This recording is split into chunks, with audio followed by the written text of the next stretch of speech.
Today's topic: debunking Black Kings of Scotland. Let's get started. Claim 1. History is a lie. The book, When Scotland Was Jewish, tells us that the rulers of Scotland were dark-skinned, Sephardic Jewish people. This is a pathetic and weak appeal to authority. The very book he is foolishly quoting is widely rejected by mainstream historians and geneticists alike, and is considered by academia to be completely lacking in academic merit. On top of that, this book quite literally debunks his own beliefs. If this person actually read the book and was capable of basic critical thinking, he would have immediately realized that the text is claiming the Scottish royal Stuarts were Sephardic Jewish people. That means people with curly hair, hooked noses, and sun-tanned Mediterranean skin, not woolly-haired, dark brown people from Inner Africa, Melanesia, or the Caribbean. You are literally using a book about a fringe Jewish diaspora theory to back up an Afrocentric narrative, completely blind to the fact that your own source doesn't even agree with your premise. Talk about a spectacular way to destroy your own point. Claim 2. Dubmak Kaluam was depicted as black in early Wikipedia posts.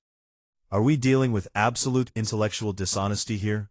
Wikipedia, as anyone with 2 working brain cells and a single day of high school education knows, is an open-source platform that anyone can edit. If you want to use old, deleted Wikipedia graphics as foundational evidence for a historical claim, you have a burden of proof to track down the original posters and photos to confirm whether or not they're trustworthy. You don't just point at a dead hyperlink and call it erased history. Claim 3. The archaeologist and writer David McRitchie said that the Moors dominated Scotland. This is yet another laughable appeal to authority. Not only that, it's a completely incorrect one. David McRitchie was a 19th century folklorist and an antiquarian. He was not an archaeologist. I hope you know the difference. There is a massive, cavernous difference between a Victorian hobbyist collecting local fairy folklore and a modern archaeologist excavating physical, stratigraphical evidence. Claim 4. Royals like Charles II were called black, swarthy, and dusky. Therefore they must have been black-passing. Is this absolute imbecile unironically assuming that people from the 17th century had the exact same racial categories that we have today? Hey buddy, do you seriously think the modern American racial concept of blackness is identical to the 17th century concept of blackness? If so, you are truly lost. Queen Henrietta Maria called her son Charles II a black boy because he inherited the sun-tanned adjacent complexion, dark hair, and dark eyes of his Italian grandmother, Marie de' Medici. It made him look dark in comparison to the chalk-white, blonde-haired, blue-eyed Anglo-Saxons of England. By the way, you want to know who else has dark hair, dark eyes, and naturally suntanned skin? The Sephardic Jewish people, the exact same people mentioned in the first book you quoted. Once again, you are literally debunking your own Afrocentric worldview. Claim 5.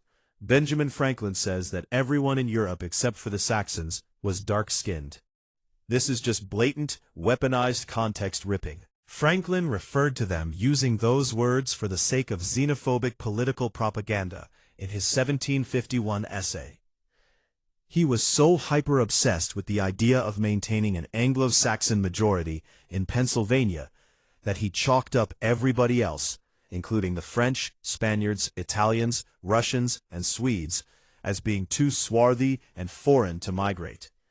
You would have known this if you actually did more than 8 seconds of research. But you know what? Let's have a bit of fun with your claim.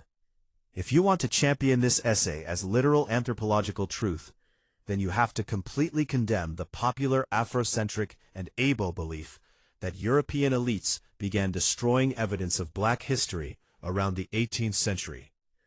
Sorry to say this, buddy, but you can't have your cake and eat it too. You cannot claim that Europe was actively black in the 18th century according to Franklin, and then turn around and claim that black European history was already systematically destroyed and hidden all throughout Europe during that exact same time period. Pick a narrative and stick to it. Claim 6.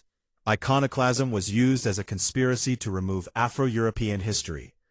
Fat, baseless, schizophrenic, circular nonsense. This argument is nothing more than a cheap, low-IQ circular argument fallacy designed to explain away why there is a total lack of physical evidence for their personal brain-dead claims.